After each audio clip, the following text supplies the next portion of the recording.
POCO has just announced this. It is their X4 GT, which I've been testing out now for a week. This model here is powered by the Dimensity 8100. All models have 8GB of RAM, and this model I've got has 128GB of UFS 3.1 storage, and there's also a model with 256.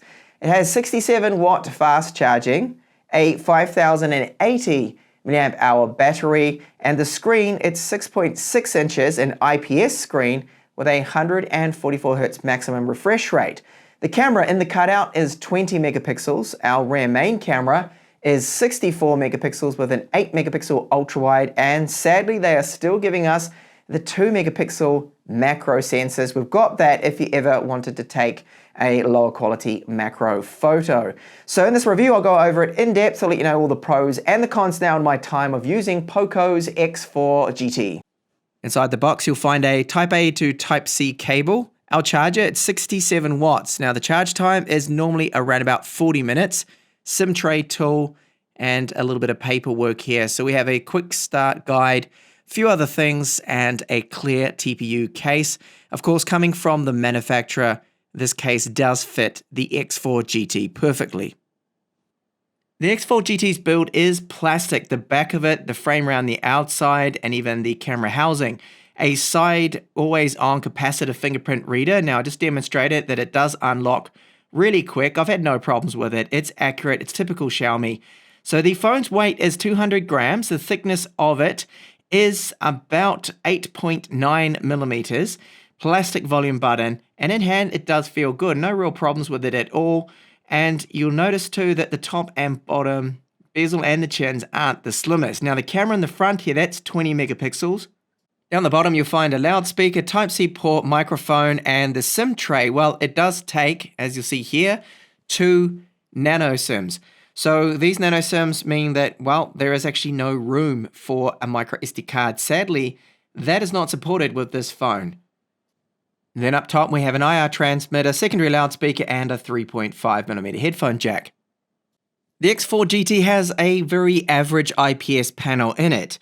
It does have some positives. That is that there is a 90 Hz mode, so you get the best of both battery life and fluidity. 144 maximum is what I'll be using for my review. And what is it like in direct sunlight? So it is bright enough. It gets up to 650 nits officially in the high brightness mode that it can be made out in direct sunlight. Now you do get your typical white balance settings. All of that is in there.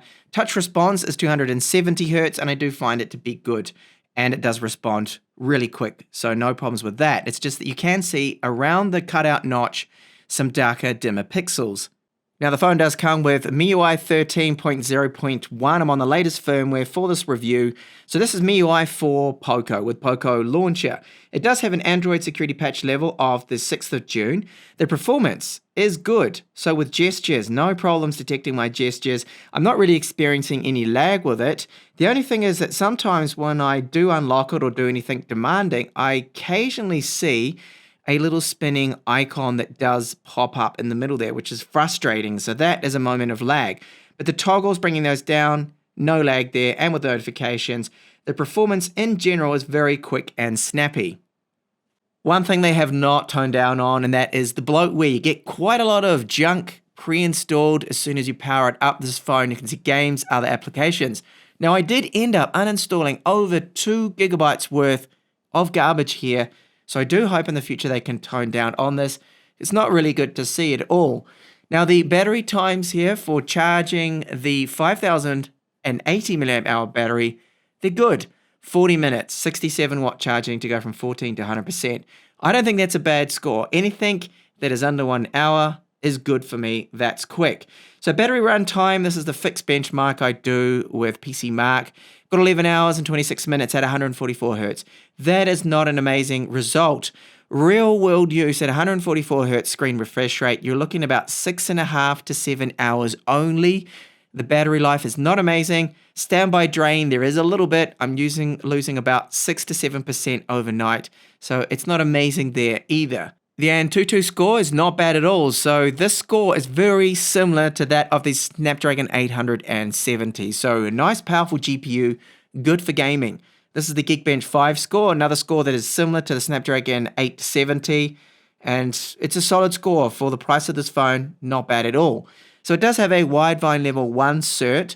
This means that Netflix, yes, is in full HD, but Amazon Prime Video not whitelisted by Amazon themselves, so it's stuck in standard definition, along with other streaming apps too.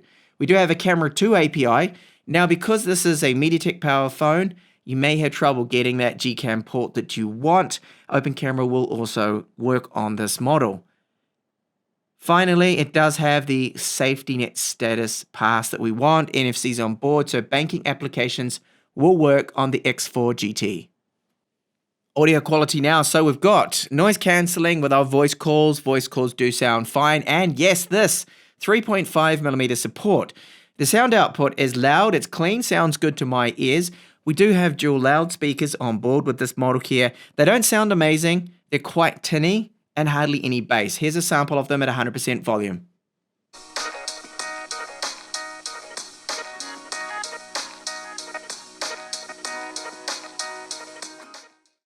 Gaming performance with the Dimensity 8100 is actually very good. Very similar to, say, a Snapdragon, again, the 870. It's stable, it's fast, and with PUBG, I'm able to get 60 frames per second, a solid 60. I don't experience any lag at all. And it gets a little warm. So on the back here, I have noticed that temperatures will get up to about 42, 43 degrees. Right now, they're at about 40, which isn't too bad. So this may seem warm, but it's actually a lot cooler than, say, a Snapdragon 888 or the 8 Gen 1. So overall, great gaming performance, and it really doesn't get that hot, but do bear in mind that I do not have the case on it, so it will probably get up to another 2 or 3 degrees more, around, say, 45 degrees tops. Again, that's actually perfectly fine. Moving over to the cameras now with the POCO X4 GT. So the front-facing camera, this has electronic image stabilization, 1080p maximum, and it's a 20 megapixel sensor. We've seen a lot of this sensor before. So this quality looks alright for 1080p. The audio bit rate is 256 kilobits per second, so great to see they're not using 96 or 128. Let's have a look at those rear cameras now. This phone does let you shoot in 4K, but unfortunately, as you can see and probably notice, that no, there is no electronic image stabilization with 4K, even though this chipset can do it. For some reason, POCO does have it disabled. Now, I found the focus hasn't really been an issue at all with my testing that I've been doing, but let's have a look now at some 1080p footage with the electronic image stabilization. Now you can see that's a big difference to the stability. It's not shaking around all over the place even as I walk around. So if you want those steady shots and nice footage, you are sadly going to have to just stick to the 1080p unless a software update does eventually give us 4K with electronic image stabilization, which I hope POCO is going to release.